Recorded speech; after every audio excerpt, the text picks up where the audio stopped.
Hello, నేను మీ శేషరావు. మహారాష్ట్ర ఎన్నికలు 20వ తారీఖున జరగబోతున్నాయి.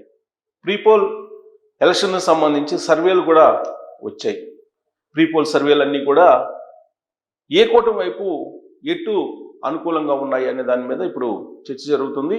ప్రీపోల్ సర్వేలో ప్రధానంగా లోక్పాల్ సర్వే వచ్చింది. లోక్పాల్ సర్వే ఏం చెబుతుంది, ఆ సర్వే ప్రకారం ఎలాంటి అంశాలు మహారాష్ట్ర ఎన్నికల్లో ప్రభావితం చూపించబోతున్నాయి అనే దాని మీద విశ్లేషణ చేసుకునేటువంటి ప్రయత్నం చేద్దాం.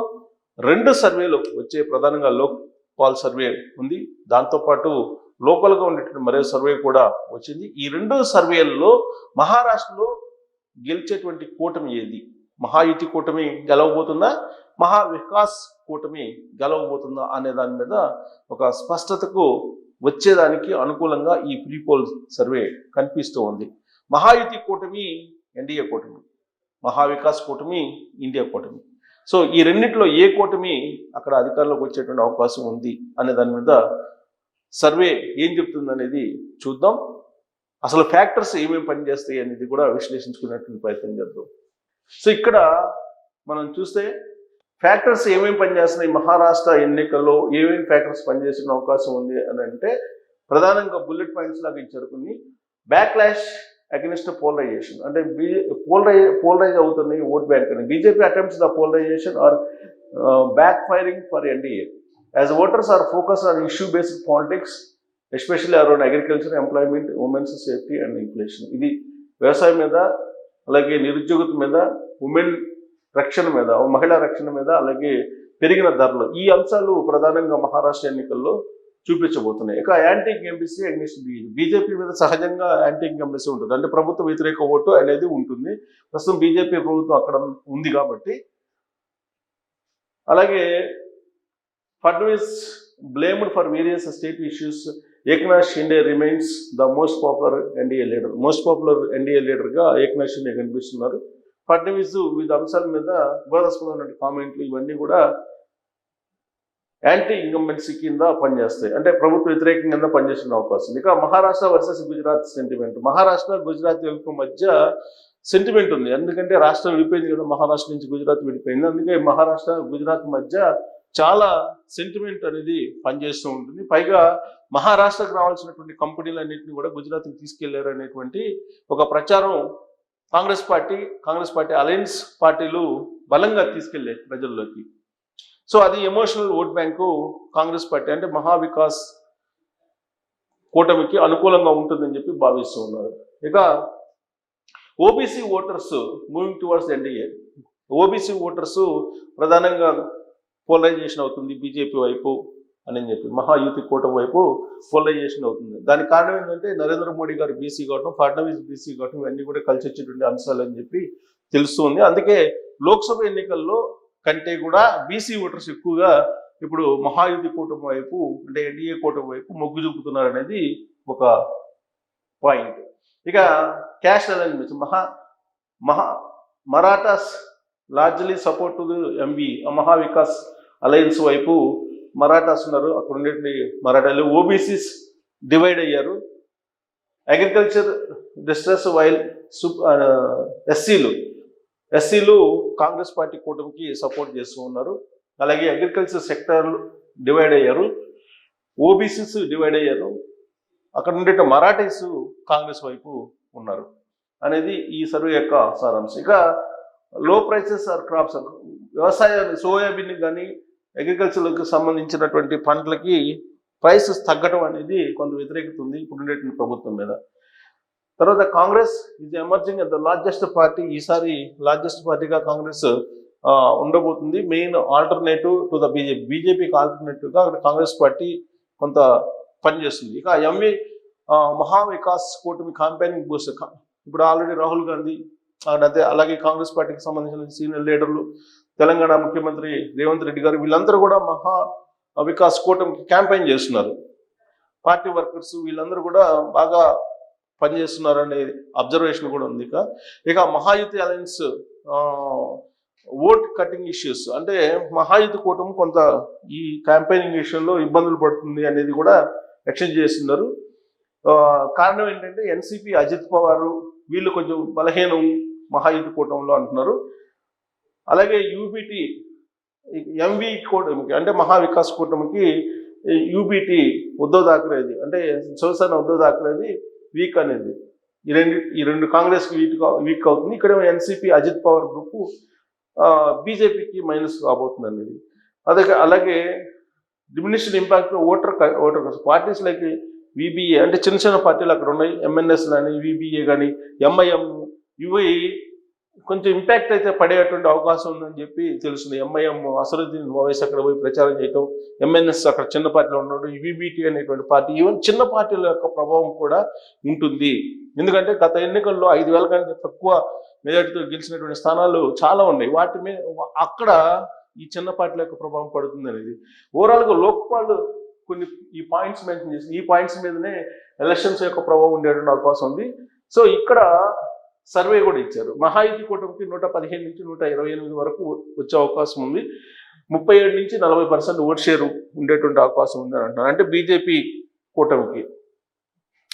సో ఇక్కడ ఎంఈఏ అంటే మహావికాస్ కూటమి కాంగ్రెస్ కూటమికి 151 నుంచి 162, 43 నుంచి 46% వరకు వచ్చే అవకాశం ఉందన్నారు. అదర్స్ 5 నుంచి 14, వీళ్ళు 16% నుంచి 19% వరకు, అంటే చిన్న పార్టీల యొక్క ఓట్ షేర్ కూడా కొంచెం మేజర్గానే కనిపిస్తుంది. దాని యొక్క ఎఫెక్ట్ ఉండేటువంటి అవకాశం ఉంది అని చెప్పి తెలుస్తుంది.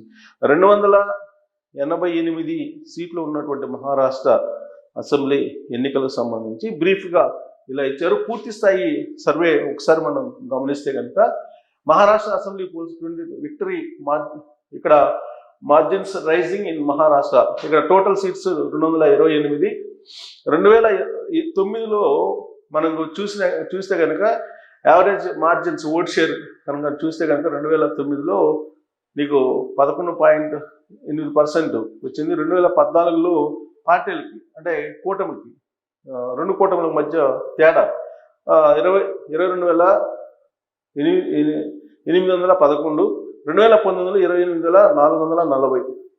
సో ఇక్కడ మనం తీసుకుంటే కనుక vote share average margin vote share వచ్చేసి ఇక్కడ victory margin rising Maharashtra assembly polls 2024 average vote share of winning candidates 2009లో 44.2, 2014లో 41.1, 2019లో 49.1. ఇది ఇక చిన్న పార్టీల ఇంపాక్ట్ ఎలా ఉంటుంది మహారాష్ట్ర పోల్స్లో అనేదానికి. ఓట్ షేర్ వచ్చేసి నీకు చిన్న పార్టీలు కనుక తీసుకుంటే ఇక్కడ చూడండి ఓట్ షేరు యాక్చువల్గా మనం గెలిచినటువంటి 2009లో 32.3 ఉంది, 2014లో 16.9 విన్నర్స్కి 54 సీట్లు వచ్చినాయి విన్నర్స్కి. ఇక్కడ ఓట్ షేర్ వచ్చేసి 32.3 ఉంది. ఇక్కడ 2014లో 16.9. సో ఇది గ్రాఫ్స్ ఇచ్చారు. సో ఈ గ్రాఫ్స్ అన్నీ కూడా caste wise polarisation, caste wise blocks wise upper క్యాస్ట్లు, ఇప్పుడు రీసెంట్గా అప్పర్ క్యాస్ట్ల యొక్క పొజిషన్ కూడా ఇచ్చారు వాళ్ళు. లోక్సభ ఎన్నికలకను విధానసభ ఇప్పుడు జరుగుతున్న ఎలక్షన్కి నీకు బీజేపీకి అప్పర్ క్యాస్ట్ 25% ఎక్స్ట్రా వచ్చింది, అంటే 20% ఉండేది కాస్త ఇప్పుడు 45% అయింది, అంటే 25% ఎక్స్ట్రా వచ్చిందండి. అలాగే మరాఠాస్ 7% ఉండేవాళ్ళు రీసెంట్గా జరిగిన లోక్సభ ఎన్నికల్లో, ఇప్పుడు 18% అయ్యారు, అంటే 11% గెయిన్ అయింది ఎన్డీఏ అని చెప్పి చెప్తుంది.